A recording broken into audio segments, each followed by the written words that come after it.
Wang y el genio del trueno.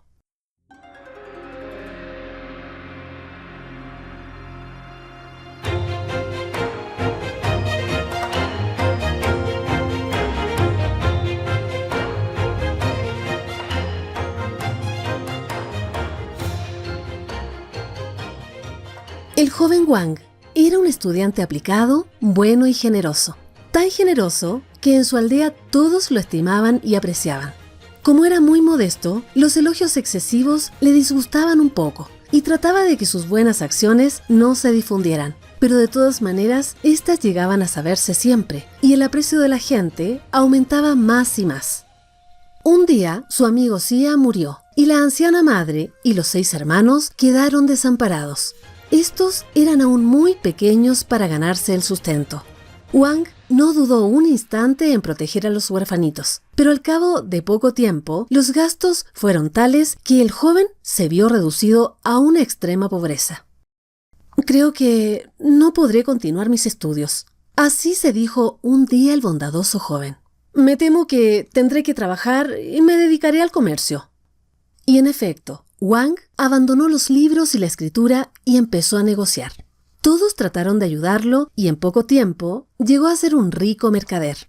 Al principio vendió telas en el mercado de su aldea. Los vecinos sabían que el joven era muy honesto. Nunca iban a ser engañados por aquel vendedor y es por eso que depositaban en él toda la confianza. Como el negocio iba viento en popa, Wang decidió viajar para comprar mercaderías en los mercados de lejanas ciudades. De este modo, su negocio fue progresando y proporcionando a su dueño muy buenas ganancias.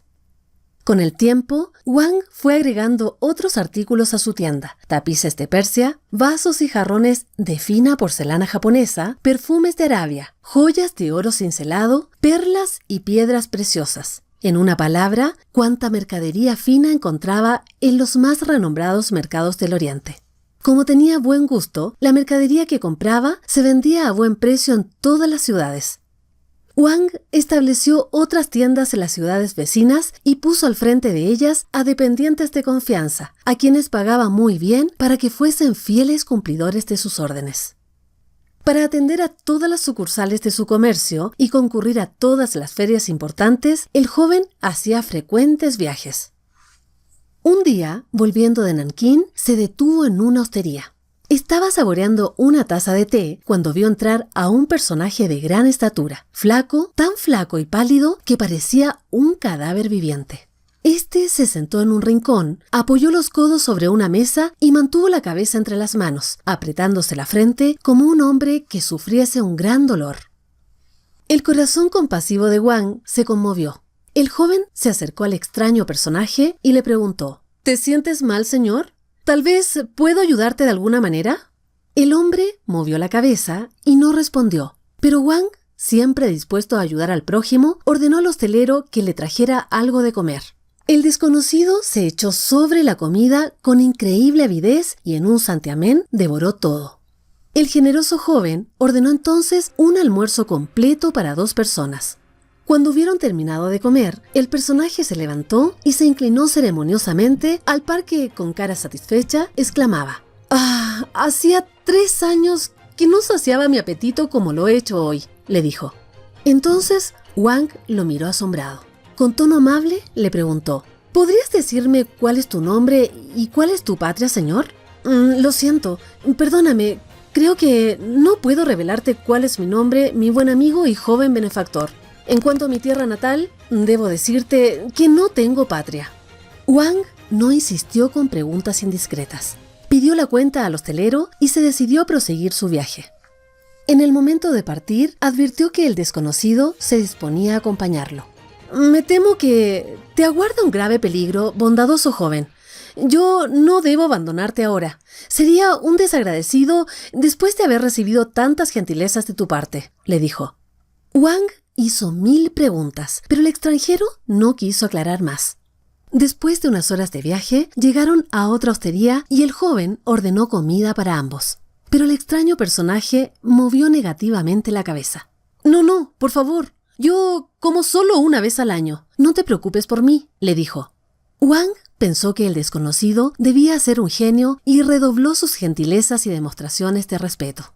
Para atravesar un ancho río, los dos viajeros se embarcaron en un junco, pero apenas zarparon, la embarcación, zarandeada por una imprevista borrasca, se hundió. Muchos pasajeros se ahogaron y Wang creyó que había llegado su última hora. Mientras pensaba con angustia en su muerte próxima, el joven se sintió abrazado. Su extraño compañero lo cargó sobre los hombros y se echó a nadar. En pocos minutos llegaron hasta un velero que se mantenía milagrosamente tranquilo sobre el río. Calmado el viento y aquietadas las olas, Wang agradeció a su salvador y enseguida empezó a lamentarse por la pérdida de todas sus mercancías. Aquel naufragio lo dejaba en la miseria. No había acabado de expresar su pesadumbre cuando vio que su salvador se arrojaba al agua. Instantes más tarde, aparecía con algunos sacos de mercancía que arrojó a la cubierta. Volvió a sumergirse varias veces y en pocos minutos Wang se vio rodeado de todo su equipaje. «No sé cómo agradecerte, señor», expresó el joven conmovido. «No te preocupes, no he hecho nada más que recompensarte por tu bondad y gentileza. Ahora que he saldado mi deuda contigo, puedo dejarte», le dijo. «Oh, no, por favor», suplicó Wang. «Te pido que terminemos el viaje juntos», le dijo. Entonces el desconocido aceptó y ambos se pusieron a ordenar las mercaderías recuperadas del naufragio. «¿Falta algo?», preguntó el extranjero. «Creo que solamente un gran pincho de oro», le dijo. Entonces el hombre se echó al agua e inmediatamente reapareció con la joya. Wang estaba tan agradecido al extraño personaje que lo invitó a su casa. «Podrás vivir conmigo todo el tiempo que quieras, señor. Yo me sentiré muy feliz», le dijo. El hombre aceptó y llegados al término del viaje, se instalaron cómodamente. Pasados 12 meses, Wang recordó que su benefactor debía comer. Ordenó un rico banquete con comida para 50 personas, que el desconocido devoró en pocos instantes. Cuando hubo terminado, se levantó, se inclinó para agradecer a Wang y exclamó: «Sabes, jamás he encontrado un hombre como tú. No piensas más que en el bien ajeno. Pocas veces piensas en ti», le dijo. El joven no sabía qué decir. Se sentía confuso ante tales elogios. El hombre prosiguió: «Sabes, dentro de poco tendré que separarme de ti. He sido condenado a errar durante 5 años sobre la tierra. Volveré a las nubes donde está mi reino. Debes saber que soy el genio del trueno. Antes de partir, quisiera darte otra prueba de mi reconocimiento. Expresa un deseo y serás satisfecho». En aquel momento, el cielo se cubrió instantáneamente de nubes y se oyó el rodar de un trueno lejano. Era como un llamado al extraño personaje. Entonces Wang tuvo una peregrina ocurrencia. «Ya que me ofreces satisfacer un deseo, te diré que mucho me gustaría hacer un paseo por las nubes», le dijo. El genio del trueno se rió de buena gana al oír tal propósito, y en menos tiempo que se emplea en decirlo, Wang se encontró sentado sobre una nube viajera. Dirigió la mirada hacia lo alto y vio cerca de su cabeza la bóveda del cielo tachonada de estrellas. Tendió la mano y la estrella más próxima se desprendió y cayó en una de sus mangas. En ese momento, el joven vio venir un carro dorado tirado por 2 dragones que galopaban rumorosamente. Sus colas ondeaban y hacían un ruido semejante a los golpes de una fusta sobre un plato de bronce. A través de las cortinas se veía una hada joven y bella que viajaba en dicho carro junto a una gran tinaja llena de agua. Detrás del carro venía un brillante séquito de genios, entre los cuales Wang divisó al genio del trueno. Este se acercó al joven, lo tomó de la mano y lo condujo cerca del carro, que se había detenido. «Esta es el hada de la lluvia», le dijo. «En estos días está enojada con los habitantes de la tierra. Ha decidido que por largo tiempo no dejará caer ni una gota de agua, provocando así una gran sequía como castigo a los hombres por sus muchas faltas». Y volviéndose al hada, el genio del trueno le dijo: «Este joven es un buen amigo mío». Entonces el hada inclinó la cabeza, sonrió a Wang y le señaló algunas vasijas de cobre que colgaban de la baranda del carro. El joven descolgó una vasija, pero no sabía qué hacer con ella. En ese momento, el hada hizo un ademán y la nube se abrió un poco.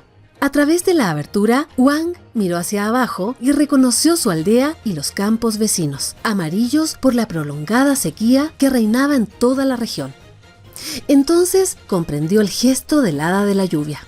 Sumergió la vasija en el agua de la tinaja y la volcó para que el líquido cayera a través de la abertura de la nube.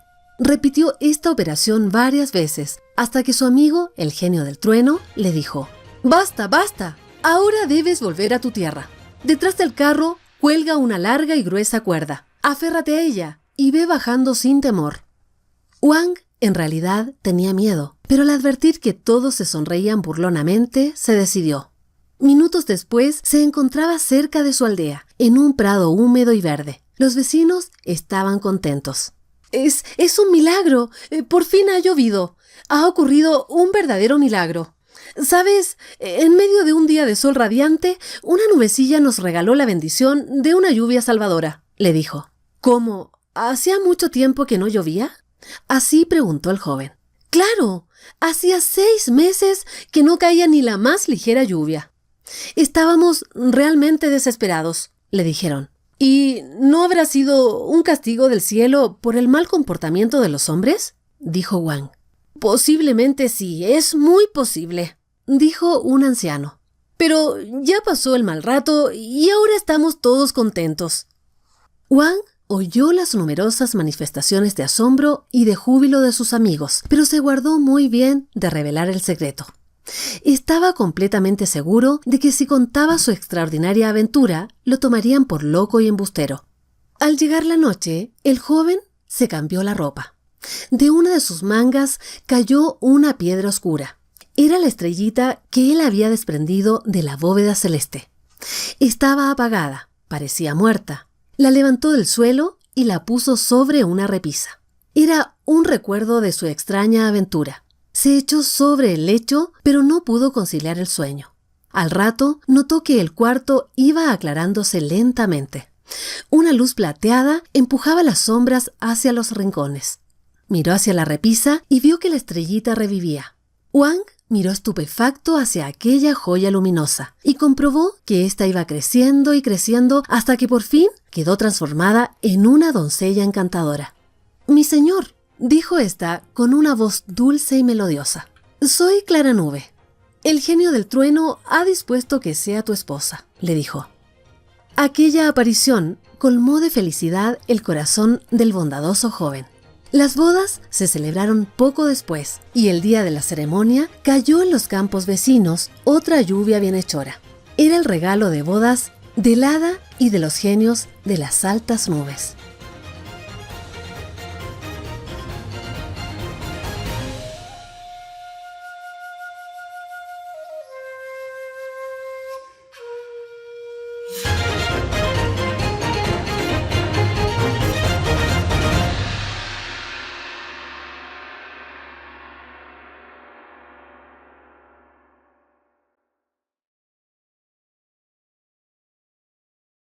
El palacio del príncipe dragón, de un cuento de la antigua China.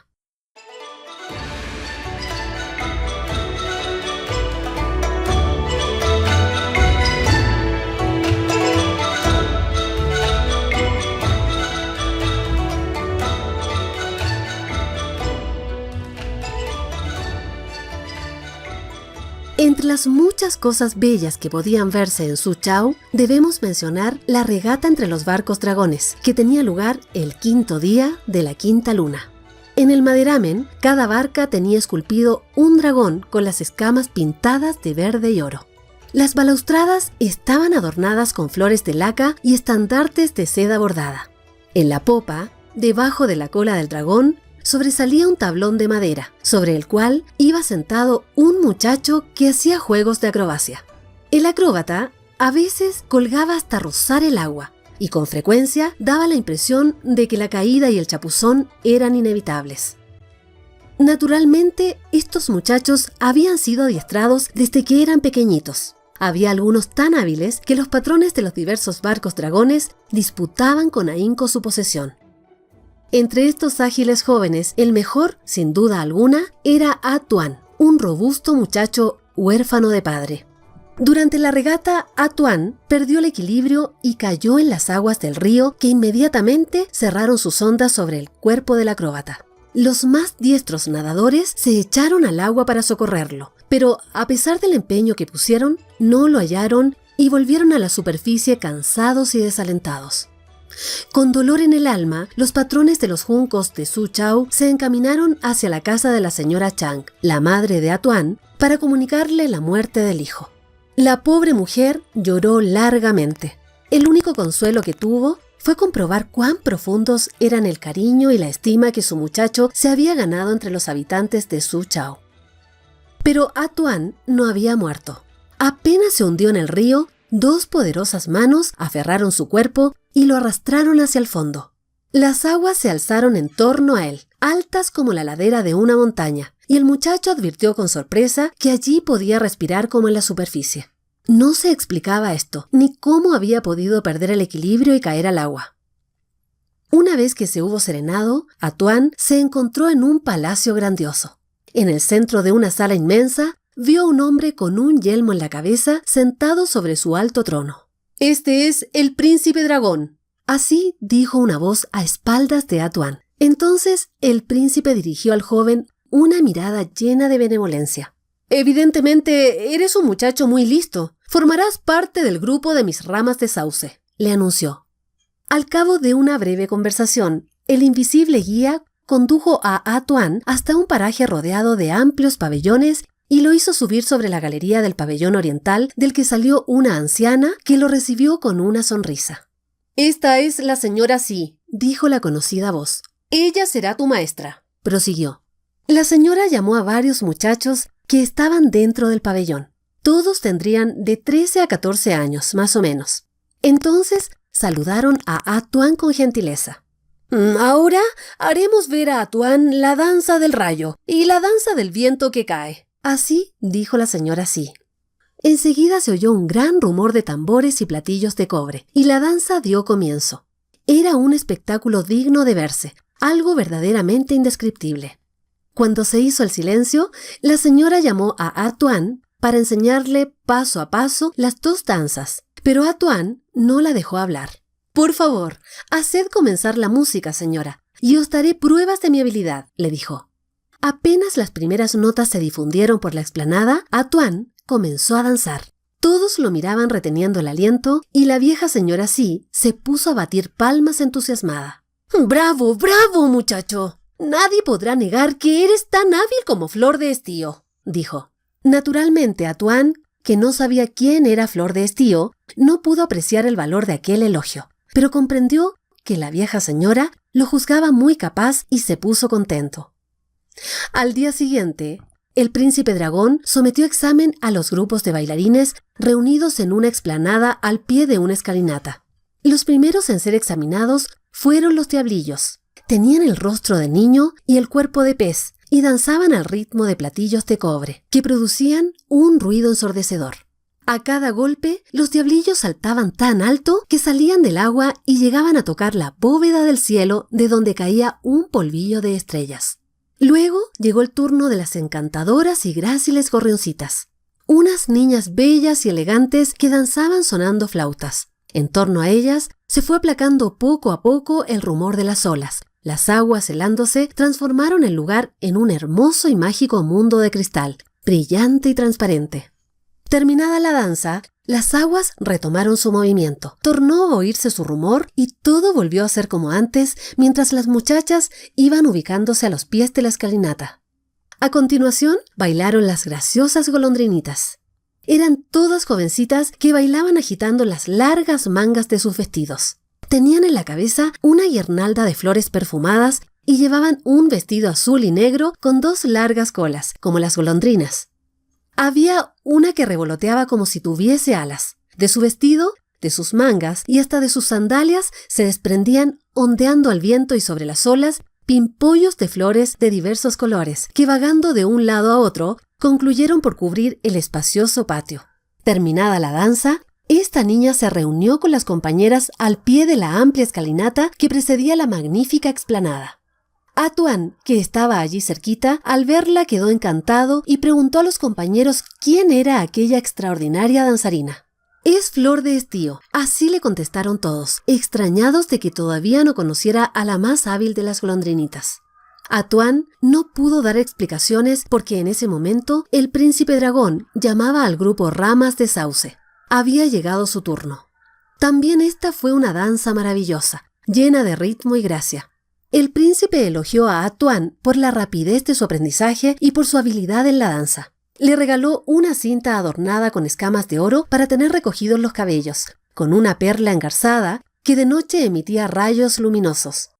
Atuán agradeció el regalo y se apresuró a volver entre los compañeros de su grupo. Alzando los ojos, advirtió que Flor de Estío lo miraba, pero no se atrevió a hablarle ni a hacerle ningún ademán.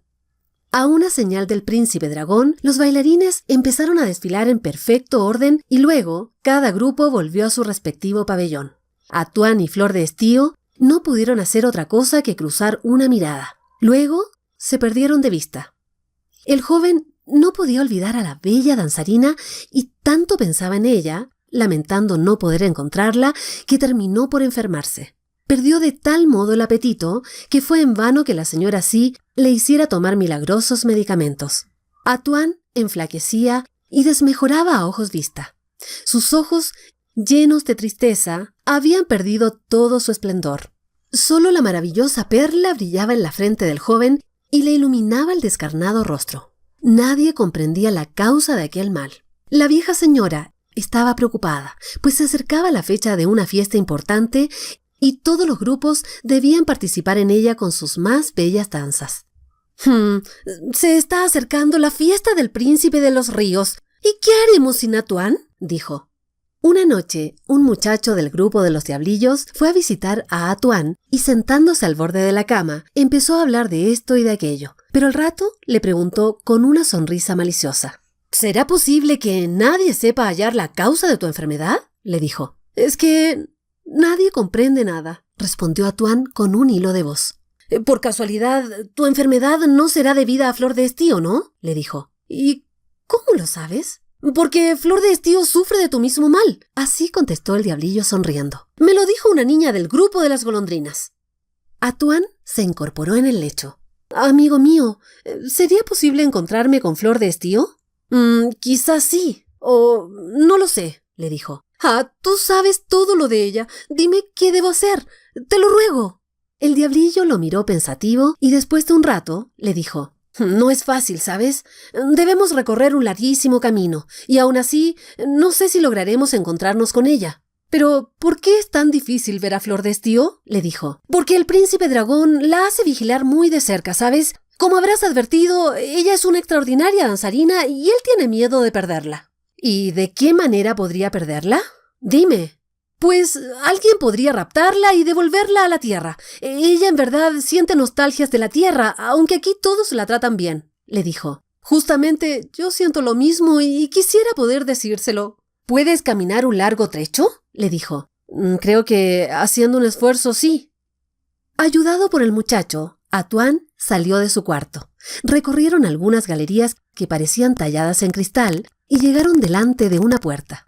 El diablillo la abrió, introdujo a Atuán, le hizo dar 1000 vueltas a derecha e izquierda y finalmente abrió un portón de 2 hojas.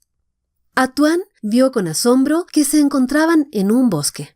Todos los árboles eran de magnolia, tan altos que no se alzaban a ver la cima. Las hojas eran anchas como esteras y las flores eran tan grandes como paraguas. Los pétalos caídos no habían sido removidos nunca. Formaban sobre la tierra una capa tan gruesa como si allí hubiese 10 colchones sobrepuestos. El diablillo hizo sentar a Atuán sobre aquel colchón de pétalos y le dijo: «Descansa, amigo, y espérame aquí». La espera fue breve, pero al joven le pareció que fue larguísima. Luego de algunos minutos, del lado por donde había desaparecido el diablillo, Atuán vio venir a una bellísima joven, que le sonreía tímidamente. Era Flor de Estío. Al feliz encuentro siguió una conversación animada. Flor de Estío narró que un día, mientras navegaba a bordo del junco de su padre y se curvaba, cantando sobre las aguas del río, se había sentido atraída hacia el fondo y se había encontrado en los dominios del príncipe dragón. Todos me tratan muy bien aquí, ¿sabes? Son muy gentiles conmigo, pero yo pienso siempre en mi familia, dijo la joven suspirando. Sería tan feliz si pudiera volver a la tierra, le dijo. Y también yo, dijo Atuán, mientras unos lagrimones le humedecían los ojos. También yo pienso en mi madre y en el dolor que debe sufrir por mí creyendo que estoy muerto, dijo. Pero no creo que haya posibilidad de salir de aquí. Yo pienso lo mismo, así respondió llorando Flor de Estío. Sobre todo ahora que, con motivo de la próxima fiesta, extreman la vigilancia sobre nosotros. Temo que no podamos volver a vernos antes del gran baile. Y efectivamente así sucedió. Los preparativos de las danzas ocuparon totalmente el tiempo a todos los grupos de bailarines. Desde el momento de la feliz entrevista, Atuán y Flor de Estío se sintieron mejor y se dedicaron activamente a los ensayos de sus danzas. Era necesario recuperar el tiempo perdido. De esto se ocupaba naturalmente la señora Sí. La infatigable maestra los hacía ejercitar en 1000 volteretas día y noche, y los vigilaba tan atentamente que Atuán y Flor de Estío no hallaban ocasión para cambiar siquiera una palabra. Llegó el día de la gran fiesta. Dirigidos por el príncipe dragón, los grupos se distribuyeron en la gran explanada. Allí debían desarrollarse las danzas en honor del príncipe de los ríos. El espectáculo resultó bellísimo, porque todos bailaron maravillosamente. El príncipe de los ríos se asombró de la extraordinaria habilidad de Atuán, pero sobre todo quedó encantado por la gracia de Flor de Estío. Terminada la fiesta, después de un cambio de cumplidos y regalos entre los dos príncipes, todos volvieron a sus pabellones. Todos menos Flor de Estío, que fue enviada al palacio del príncipe de los ríos para enseñar danzas a las damas de la corte. Atuán experimentó un profundo dolor. Había esperado tanto ese día para encontrarse con Flor de Estío. Estuvo a punto de enfermar de nuevo. Intentó convencer a la señora Sí para que también a él lo enviasen al palacio del príncipe de los ríos, pero ella se negó, moviendo la cabeza sin decir palabra. Pasaron muchas semanas, meses, y un día se difundió por los pabellones una terrible y tristísima noticia. ¿No sabes lo que le ocurrió a Flor de Estío? Subió a una alta terraza del palacio del príncipe de los ríos y cayó y murió ahogada. Pero era algo de no creerse. ¿Cómo se puede ahogar quien está viviendo en el fondo de un río encantado? Atuán, atormentado por el dolor, exclamó: «Pero estamos habituados a vivir bajo el agua. ¿Cómo puede haberse ahogado Flor de Estío? Pero no puedo creerlo». Y sin embargo, así repetían todos. Nadie la ha visto desde entonces. Atuán, desesperado, se arrancó de la cabeza la cinta de oro y la deshizo. Luego desgarró sus vestiduras más ricas y las redujo a harapos. Más tarde, para calmar su pena, quiso volver al bosque de magnolias, donde había tenido el encuentro con Flor de Estío. Se encaminó por las galerías conocidas, atravesó la primera puerta, anduvo por largos corredores y llegó ante el portón de 2 hojas. Lo abrió y se encontró en el bosque. El joven sintió como si su corazón dejase de latir. Tal fue la impresión que le produjo la vista del lugar en que se había encontrado por primera y única vez a solas con Flor de Estío. Anduvo vagando largo rato por el bosque de magnolias y de pronto se encontró al pie de una altísima muralla, contra la cual estaba apoyada una escalera. Atuán advirtió con estupor que la muralla estaba formada por aguas del río solidificadas, algo así como el muro de una ciudad fortificada. El joven trepó por la escalera, llegó a la altura de las cimas de los árboles y la escalera seguía y seguía. ¿A dónde conducirá esta escalera?, dijo para sí el joven. Estoy sin aliento. Si no llego pronto al último peldaño, me precipitaré hacia abajo. No puedo más. De repente, la escalera terminó. Un poco más arriba se veía la cresta de la muralla. Atuán se encaramó sobre esta y se arrojó valientemente al agua del otro lado. Cuando consiguió liberarse del remolino nadando hacia arriba, el joven quedó deslumbrado por la luz del sol que iluminaba desde lo alto del cielo. Estaba nadando en la superficie del río, libre y de nuevo sobre la amada tierra. Loco de alegría, se dejó llevar por la corriente y un poco flotando y otro poco braceando, logró tocar la ribera. Tú! Así le gritó un pescador que estaba echando las redes junto a la orilla. ¿De dónde vienes? Mi junco naufragó, respondió Atuán. Y no sé dónde me encuentro, señor. ¿Y de dónde eres? Soy de Suchau. Puedes considerarte afortunado, joven, pues tu aldea no está lejos. La encontrarás después de la próxima curva del río, le dijo. Atuán agradeció al viejo pescador y siguió la dirección indicada. No tenía la menor idea del tiempo que había estado ausente. Le parecía estar en la quinta luna, es decir, en la misma estación en que había caído el agua el día de la regata. Al llegar a la aldea, apuró el paso. Agitado por la emoción, se dirigió a su choza. Le faltaban muy pocos pasos cuando oyó una voz alegre en el interior de la casa. Señora Chang, vuestro hijo ha llegado. Atuán se detuvo. Aunque la había oído una sola vez, aquella voz le había quedado profundamente impresa en los oídos y en el corazón. No podía equivocarse. Y en efecto, en el umbral, junto con la anciana madre de Atuán, apareció Flor de Estío sonriente, que lo miraba con ojos brillantes de alegría. La joven contó que en el palacio del príncipe de los ríos había creído morir de melancolía y había pensado que, subiéndose sobre la terraza más alta, habría podido divisar los techos de los pabellones donde se alojaba Atuán para saludarlo de lejos. Así lo hizo, y al asomarse al borde sin baranda, había resbalado y perdido pie. Al caer al agua, en vez de ir al fondo, se encontró flotando en la superficie tal como le había sucedido a Atuán. Un junco la había recogido a bordo y la joven, al enterarse de que su familia había desaparecido en un naufragio, había dado el nombre de la madre de Atuán. Los mercaderes del junco la llevaron a la aldea y la buena señora Chang lloró de alegría al saber que su hijo estaba vivo. Luego lloró de dolor, pensando que no volvería a verlo nunca más. Pero Flor de Estío tenía esperanza. Estaba segura de que un día u otro, y la llegada de Atuán ahora venía a darle razón. Meses después, se celebraron las bodas de Atuán y Flor de Estío. Los jóvenes esposos bailaron y los invitados quedaron maravillados de la gracia de la pareja. Entretanto, allá, en el palacio encantado del fondo del río, el príncipe dragón no podía consolarse de la falta de sus más hábiles danzarines.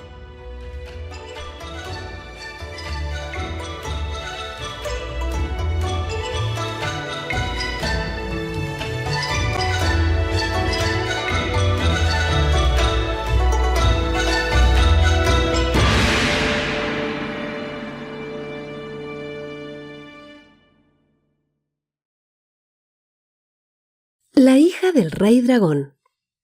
Un relato de Liu Gaowei, poeta de la dinastía Tang.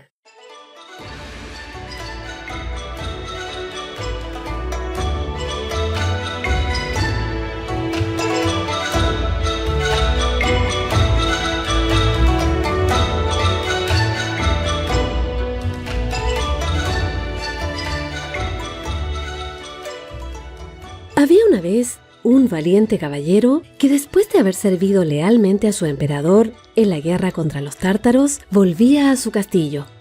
La guerra había sido dura. El enemigo, superior en número, había quedado derrotado en sangrientos combates.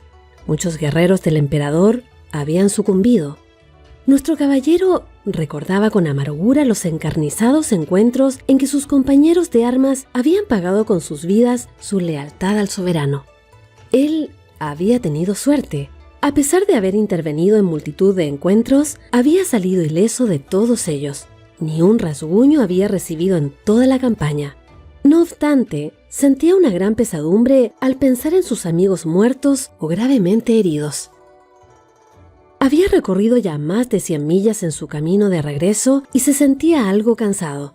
Estaba absorto en sus pensamientos, paladeando la felicidad de hallarse pronto de nuevo en sus tierras, rodeado de los afectos familiares, cuando uno de los altos bambúes que crecían a lo largo del camino fue derribado por una mano invisible y cayó ante las patas del caballo.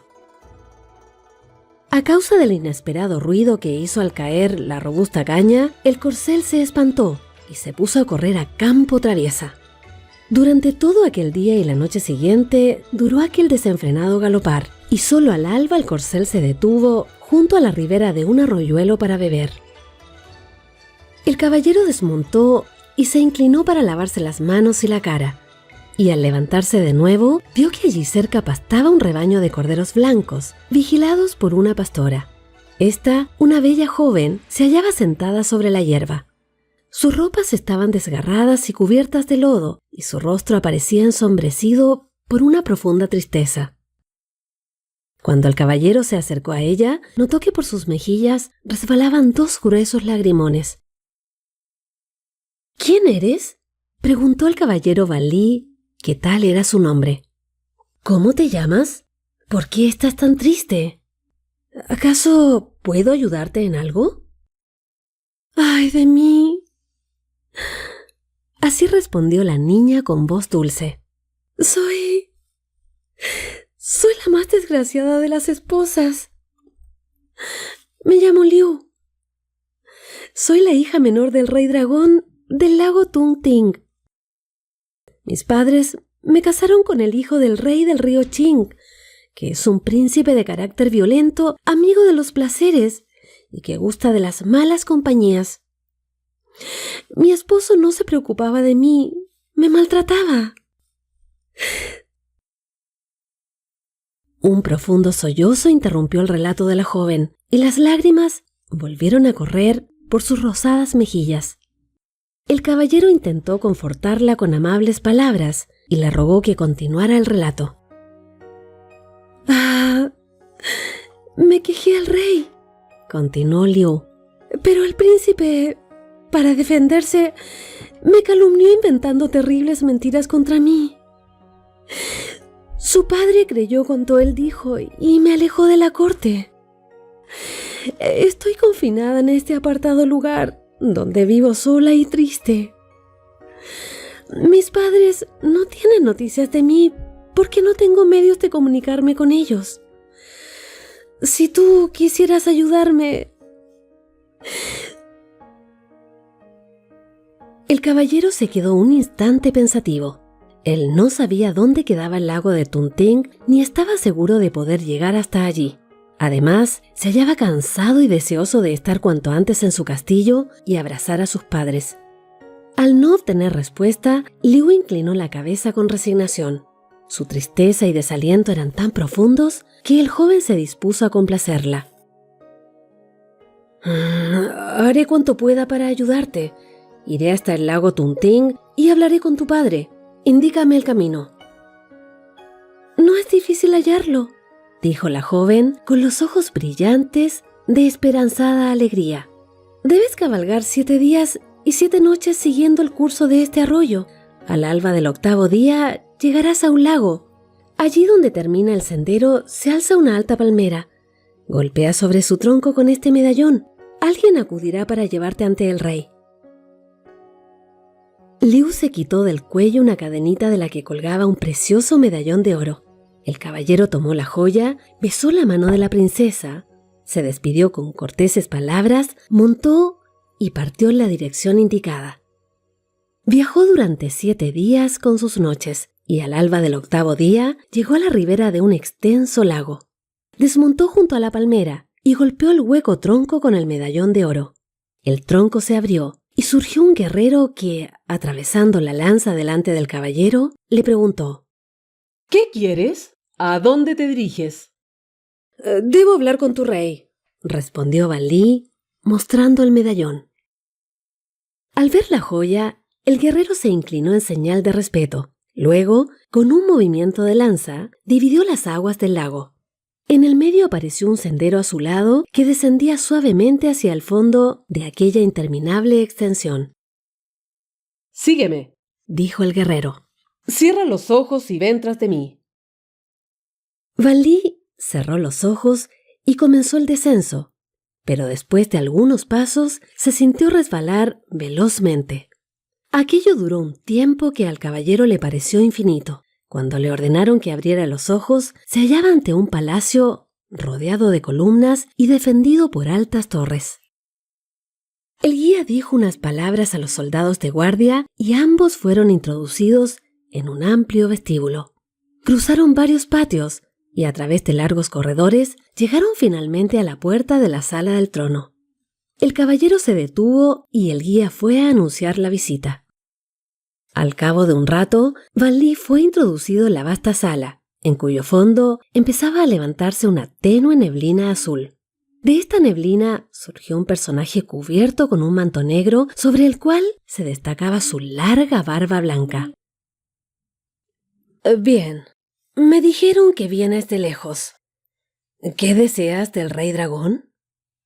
Alteza, respondió el caballero con voz doliente. Os traigo un triste mensaje, señor.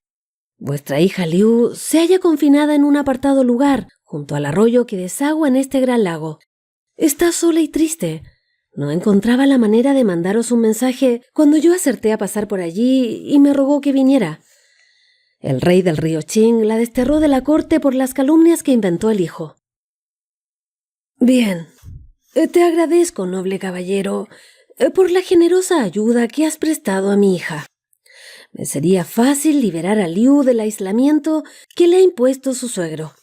Bastaría encomendar la empresa a mi hijo, pero este es de un temperamento tan violento que el celeste soberano lo ha recluido por 7 años en una torre de mármol.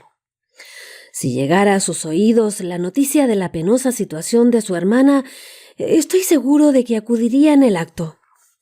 Pero eso sería desobedecer la orden de reclusión del celeste soberano. No había terminado el discurso del rey dragón cuando se oyó un estruendo espantoso.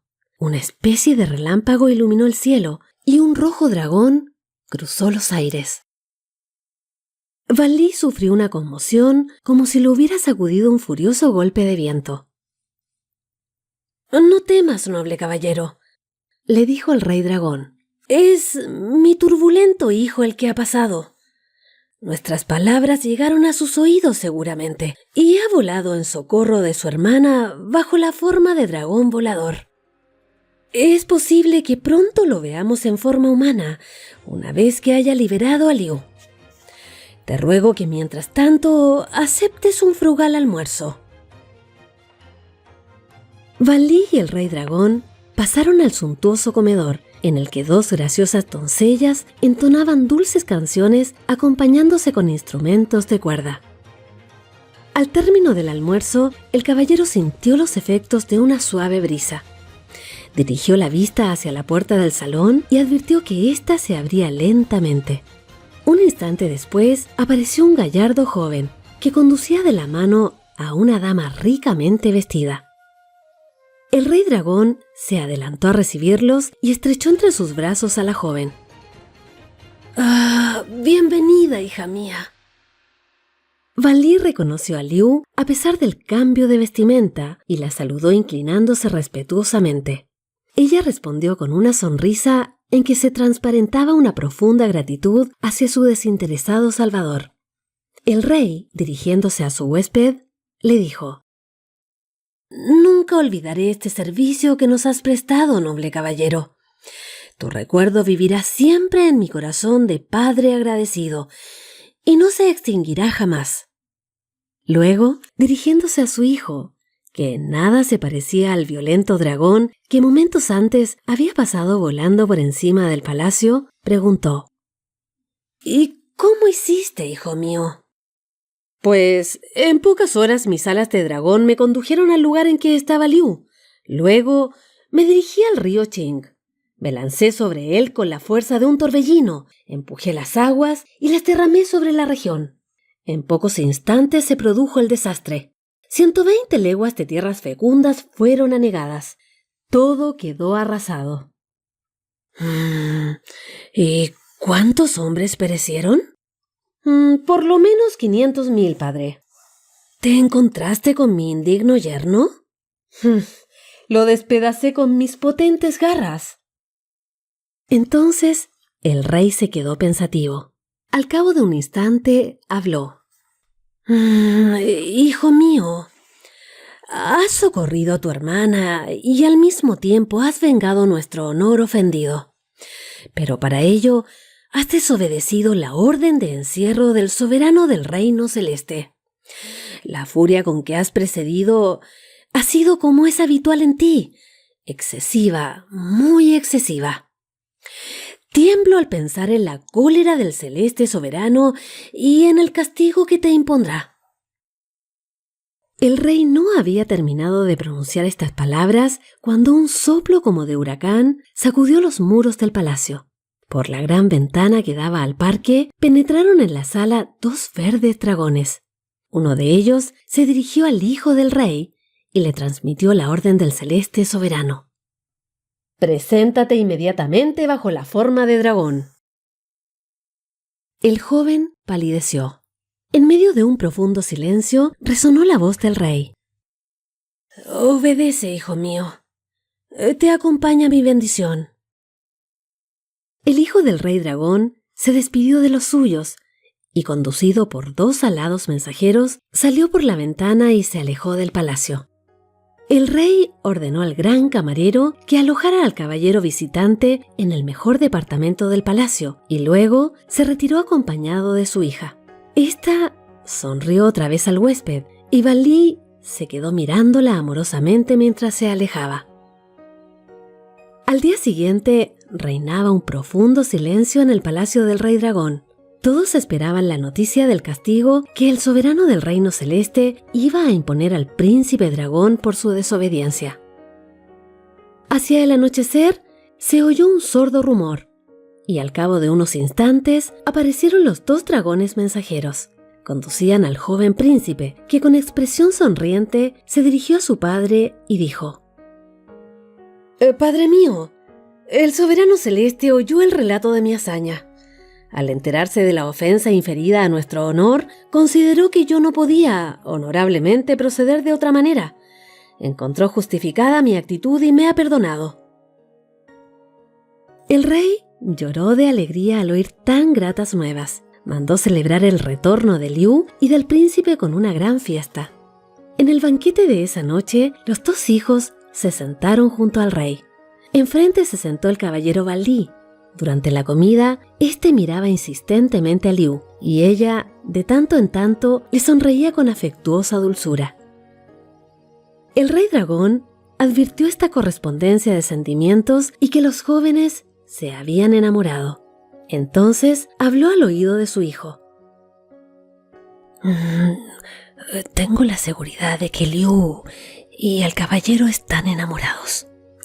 Como él es un noble guerrero, lleno de virtudes, me gustaría tenerlo como yerno». «¿Cómo? ¿Qué estás diciendo, padre?», dijo el príncipe, arrugando el ceño. «¿Ofrecer la mano de mi hermana a un desconocido que ni siquiera es de sangre real? Es absolutamente indispensable que tu hermana se case con un hombre de sangre real. Esa es la tradición, padre. ¿Qué dirán nuestros súbditos? Recuerda, hijo mío, que un individuo de alta estirpe la hizo infeliz al punto de manchar la honra de nuestra familia. En cambio, este noble guerrero nos prestó un señalado servicio. El amor que se profesan ambos jóvenes es la mejor garantía de felicidad y buena ventura para la pequeña Liu. Convéncete, hijo, de que mi decisión es acertada». El príncipe inclinó la cabeza en señal de obediencia, pero en su semblante siguió reflejándose una gran contrariedad. Valí había observado la escena, pero hasta sus oídos no llegó ni una palabra. Cuando después de la cena se le acercó al príncipe y le habló con tono arrogante, empezó a comprender. Caballero, aunque eres un extranjero desconocido, mi padre, en reconocimiento del servicio que nos has prestado, me ha encomendado invitarte a formar parte de la familia. Es tan profunda su gratitud que está dispuesto a aceptarte como yerno. Ahora mismo debes responder si aceptas tan alto honor».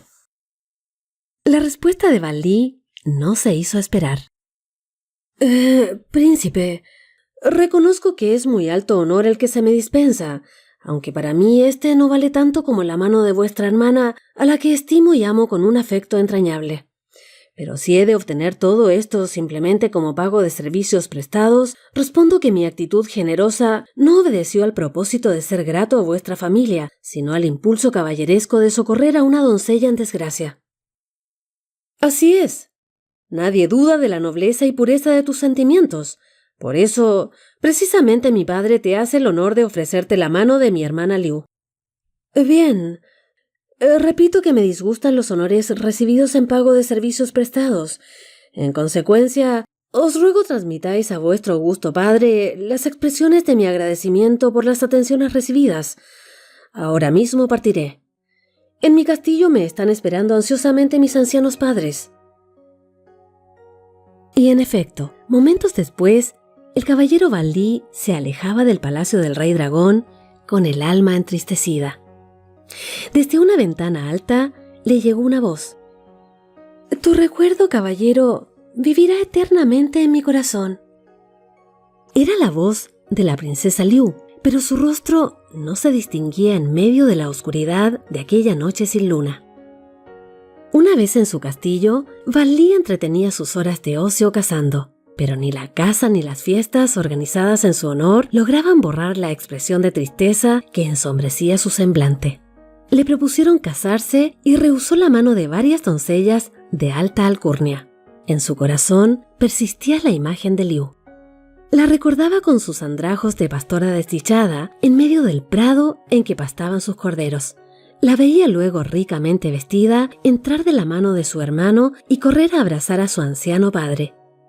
Recordaba la sonrisa de agradecimiento que entonces le dirigió y las miradas afectuosas con que lo turbaba cada vez que se encontraban. Y pensar que el buen rey dragón le había ofrecido la mano de la joven y él la había rechazado. ¿Había procedido con cordura? ¿No se había dejado arrastrar quizá por un desmedido sentimiento de orgullo ante el tono arrogante con que el hijo del rey le había hecho la proposición? No. Se decía a sí mismo Van Li para tranquilizarse. En las cosas del corazón, un caballero no puede aceptar nada en pago de servicios prestados. La actitud del príncipe dragón fue la de una persona que ofrece una limosna, y sin embargo, me alejé de allí con el alma en tinieblas. La única luz provenía de una estrella. Esa estrella era Liu, y la he perdido para siempre.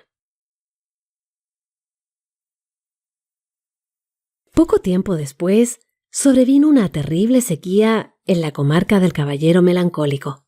Las tierras, quemadas por el sol, se resquebrajaban. Una noche de luna, Van Li salió del castillo. Los cascos de su caballo resonaban en medio del silencio profundo al galopar sobre la tierra dura. De repente, se oyó un fresco rumor de agua. Al caballero le pareció que surgían manantiales por todas partes. El agua regaba toda la comarca y los campos reverdecían. Van Li volvió al castillo y se durmió contento por aquel prodigio inesperado. Pero al día siguiente comprobó que los campos estaban tan resecos como el día anterior. ¿Qué había ocurrido? ¿Una ilusión de la mente preocupada del caballero? Él recordaba solamente que en medio del rumor de las aguas había oído una voz lejana. «Tu recuerdo, caballero, vivirá eternamente en mi corazón».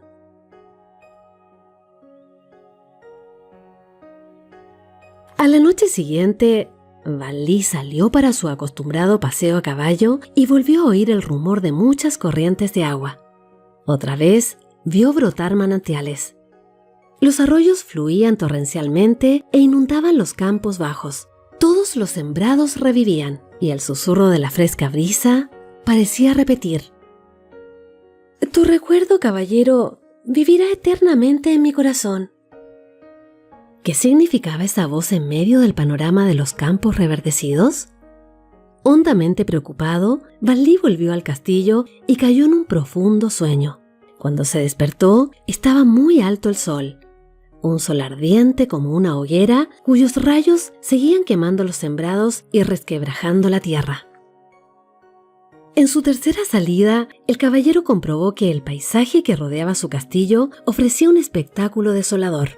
A la tristeza que infundía la contemplación del panorama que se extendía ante su vista, se juntaba en el corazón de Valí la melancolía por el recuerdo de su amada. ¿Qué estaría haciendo a esas horas su dulce Liu?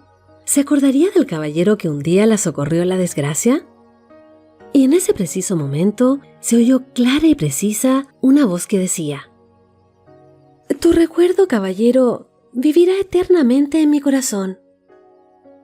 Valí fue sacudido como si lo hubiera embestido una ráfaga de viento. Y efectivamente, era una ráfaga fresca que empujaba en el cielo una tropa de nubes oscuras.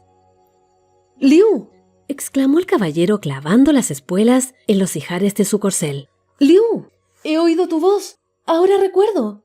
Con esas palabras me despediste desde tu ventana la noche de mi partida. ¡Allá voy!».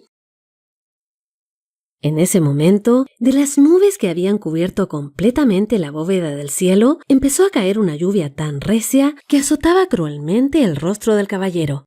Pero éste no tuvo que cabalgar mucho bajo aquella catarata que inundaba los campos. En un recodo, oyó la voz de Liu que decía: «Detente, desmonta, ven, estoy aquí junto a este árbol reseco». Valí bajó del caballo, se descalzó para entrar en el campo inundado, apartó unos bambúes y vio a su amada que lo esperaba. Cesó de repente la lluvia y la luna brilló de nuevo en el firmamento despejado. «Soy yo, caballero Valí». «¿Tú? Entonces, ¿era tu voz lo que oí anoche y antenoche?» «Sí, era mi voz y no la reconociste». «¿Y para qué has venido?» «Te he traído agua. Anoche y antenoche también lo intenté, pero no pude aparecer ante ti en persona porque no reconociste mi voz. Hace un momento, cuando recordaste mis palabras de despedida, pude finalmente empujar las nubes. Y ahora que he podido acudir en tu socorro, trayéndote el agua que hará revivir tus campos, me vuelvo a mi palacio del lago». «¿Y me dejas solo de nuevo? ¿Tan duro es tu corazón que me dejarás sumido en las tinieblas de mi soledad?»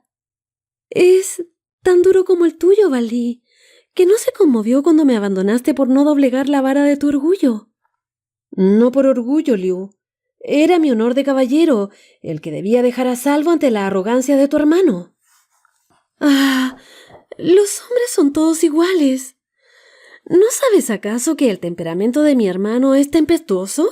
Luego de sus tormentas se vuelve suave como un campo de lino. Te aseguro, Valí, te aseguro que él te aprecia.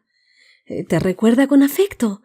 Ninguno de nosotros olvida al noble caballero que con su actitud generosa me trajo de nuevo la felicidad perdida». «Bien, si es así, debo pedir perdón a él, a tu padre y sobre todo a ti, mi dulce bien. Ven, mi caballo nos conducirá al castillo. Después de tantos días amargos y penosos para mi hogar, lo iluminará la luz de tus ojos y la gracia de tu corazón bondadoso».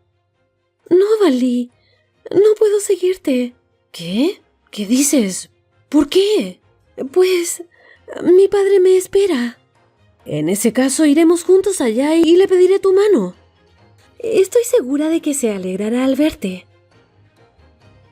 Y en efecto, cuando llegaron al palacio, los dos enamorados fueron recibidos por el soberano con manifestaciones de afecto y aclamados jubilosamente por toda la corte del Rey Dragón.